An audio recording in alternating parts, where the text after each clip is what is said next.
शराब का धंधा होता है, उसमें जो लोग शराब लेके आते हैं, उन शराब में सम्मिलित अपराधी कर्मियों से भी ये लोग छिनतई करते हैं। उनसे ही शराब छीन के उन शराब को भी ले लेते हैं। तो ये एक इनका कार्य करने का तरीका है। इसमें इन्होंने पहले भी कई तरीके के अपराध किए हैं और जो इनका जो अभी जो मुख्य अपराध कर्मी है, जो अभी गिरफ्त से अभी दूर है, वो है मोहम्मद फ़िरोज़। और ये पहले भी 2 मामलों में जेल जा चुके हैं। वो है उनका नाम है राहुल यादव और इनके पास से एक देसी पिस्टल, एक देसी कट्टा एवं 8 जिंदा कारतूस जो थे बरामद हुए। इसके अलावा 4.7 लीटर जो है वो शराब थी, वो भी बरामद हुई। व्यक्ति जो है मोहम्मद फ़िरोज़ उर्फ मोदी अंसारी और दूसरे व्यक्ति जो है राहुल चौधरी, ये इन लोगों के भी हथियार हैं। और ये इसका उपयोग जो है वो ट्रेन्स में जो राहगीर हैं जो चलते हैं और बेसिकली ट्रैवल करते हैं, उनसे लूटपाट करना, उनसे छिनताई करने में इसका उपयोग करते हैं। कल दिनांक 29 सितंबर में रात में लगभग 7 बजे के आसपास में एक सूचना प्राप्त हुई कि मुफस्सिल थाना अंतर्गत में ग्राम पांडेपुर है, वहाँ पर पांडे जी का जो घर है उसमें कुछ अपराध कर्मी जो हैं वो शराब के संबंध में डीलिंग कर रहे हैं एवं उनके पास में अवैध हथियार भी मौजूद हैं। इस सूचना के तुरंत उपरांत में एसडीपीओ बक्सर के नेतृत्व में टीम का गठन किया गया, जिसमें ये एसएचओ मुफस्सिल भी थे और अन्य पदाधिकारीगण भी थे। जब हम लोग सत्यापन के क्रम में हम लोग वहाँ पर उस पर्टिकुलर स्थल पर गए तो वहाँ पर ही पाया गया कि उन पर्टिकुलर पर्सन जो जिसका ये घर था वो है उनका नाम है राहुल यादव और इनके पास से एक देसी पिस्टल, एक देसी कट्टा एवं 8 जिंदा कारतूस जो थे बरामद हुए। इसके अलावा 4.7 लीटर जो है वो शराब थी, वो भी बरामद हुई थी। इनसे और जब हमने पूछताछ के क्रम में बात जानने का प्रयास किया तो ये चीज़ भी सामने आई कि ये जो हथियार हैं ये उसी ही एरिया के रहने वाले एक व्यक्ति जो है मोहम्मद फ़िरोज़ उर्फ मोदी अंसारी और दूसरे व्यक्ति जो है राहुल चौधरी, ये इन लोगों के भी हथियार हैं। और ये इसका उपयोग जो है वो ट्रेन्स में जो राहगीर हैं जो चलते हैं और बेसिकली ट्रैवल करते हैं, उनसे लूटपाट करना, उनसे छिनताई करने में इसका उपयोग करते हैं।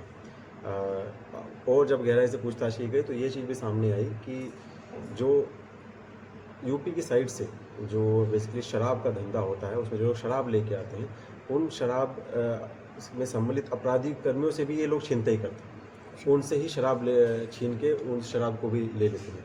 तो ये एक इनका कार्य करने का तरीका है। इसमें इन्होंने पहले भी कई तरीके के अपराध किए हैं और जो इनका जो अभी जो मुख्य अपराध कर्मी है, जो अभी गिरफ्त से अभी दूर है, वो है मोहम्मद फ़िरोज़। और ये पहले भी 2 मामलों में जेल जा चुका है। इस पूरे ही कार्रवाई में जो टीम का जो प्रदर्शन रहा वो बड़ा ही उच्च कोटि का रहा और इसके लिए सभी को ही अवार्ड से सम्मानित किया जाएगा।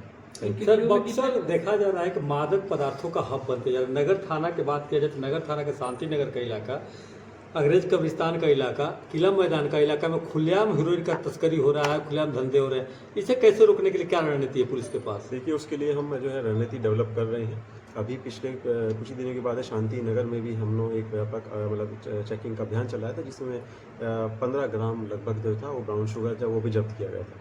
इसके अतिरिक्त विभिन्न जैसे गाँवों में और जहाँ पे अन्य अन्य थाना क्षेत्र में जहाँ पे भी हमें सूचना प्राप्त हो रही है कि वहाँ पे मादक पदार्थ का सेवन किया जा रहा है या तस्करी की जा रही है, वहाँ पे हम उसमें त्वरित रूप से कार्रवाई कराते हुए उसमें छापामारी कर रहे हैं। जैसे कल की भी बात है, कल में लगभग 25 किलो जो था गांजा था, वो भी हमें बरामद किया गया था।